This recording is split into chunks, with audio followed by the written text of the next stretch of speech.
ലക്ഷ്മി നക്ഷത്ര താങ്കൾ ഇപ്പം ഈ സുധിച്ചേട്ടന്റെ മരണത്തോടനുബന്ധിച്ച് ആദ്യമായിട്ടൊരു വൈറൽ കണ്ടന്റിലേക്ക് വരുന്ന വെച്ചാൽ നമ്മുടെ ലക്ഷ്മി നക്ഷത്ര ആങ്കർ.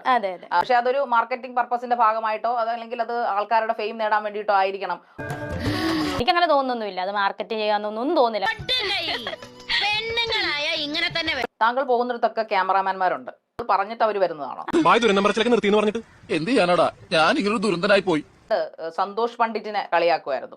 സന്തോഷ് പണ്ഡിറ്റിനെ കേട്ടോ? ഞാൻ കളിയാക്കത്തില്ല. അല്ല, അങ്ങോട്ട് അഭിനയിക്കുന്നു. അഭിനയം നമുക്ക് അതിനെ പറയാൻ പറ്റത്തില്ല.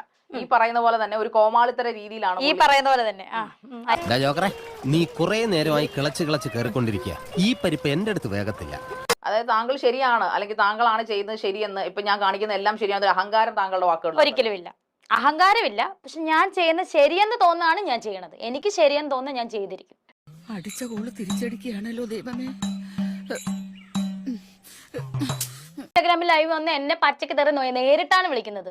എനിക്ക് വേണേ ആ തെറി തിരിച്ച് റിപ്പീറ്റ് ചെയ്യാം, അറിയാഞ്ഞിട്ടൊന്നും അല്ല. വീട് കൊടുങ്ങല്ലൂർ ഭാഗത്ത് എവിടെയാണെന്ന് തോന്നുന്നു. സുധിച്ചേട്ടൻ മരിച്ചു കിടക്കുമ്പോൾ കരയുമ്പോഴും ക്യാമറ നോക്കിക്കൊണ്ടാ കരഞ്ഞത്. അതെനിക്കറിയത്തില്ല, ഞാൻ ആ സമയം ഓർക്കാം. അന്നത്തെ ദിവസം ഞാൻ എന്നോട് ചോദിക്കരുത്. എനിക്കൊന്നും ഓർമ്മ വരുന്നില്ല.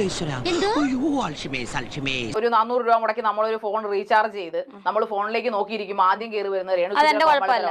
കുട്ടികളെ കാണിക്കരുത്. കാണണ്ട, കുട്ടികളെ കാണിക്കണ്ട, കണ്ണടപ്പിച്ച് വെക്കട്ടെ. ചെറിയ വട കൊടുത്ത് വലിയ വട വാങ്ങിച്ചു. സുധിച്ചേട്ടന്റെ ഭാര്യ എന്നൊരു ധാർമ്മിക ഉത്തരവാദിത്ത സമൂഹത്തിൽ ധാർമ്മിക ഉത്തരവാദിത്തം എന്താ, വീട്ടിൽ ഇരിക്കണോ? കുറച്ച് പ്രശസ്തയായപ്പോ ഇച്ചിരി തലക്കനം കൂടിയിട്ടില്ലേ? ഒരിക്കലും ഇല്ല, എനിക്ക് ഒരു തലക്കനവും ഇല്ല. എത്ര ഇടി വെട്ടണു അതിലൊരെണ്ണം. ആൽബത്തിൽ അഭിനയിച്ചിരുന്ന ആൽബത്തിൽ കുറച്ച് ആൾക്കാർ താങ്കളോടൊക്കെ അഭിനയിക്കും. അതിനകത്ത് താങ്കൾ തിരിഞ്ഞു നോക്കുന്ന ഒരു നോട്ടം ഒക്കെ കണ്ടു കഴിഞ്ഞാൽ ആൾക്കാർ അറിയാതെ ചിരിച്ചു പോകും. തളരരുത് രാമൻകുട്ടി, തളരരുത്.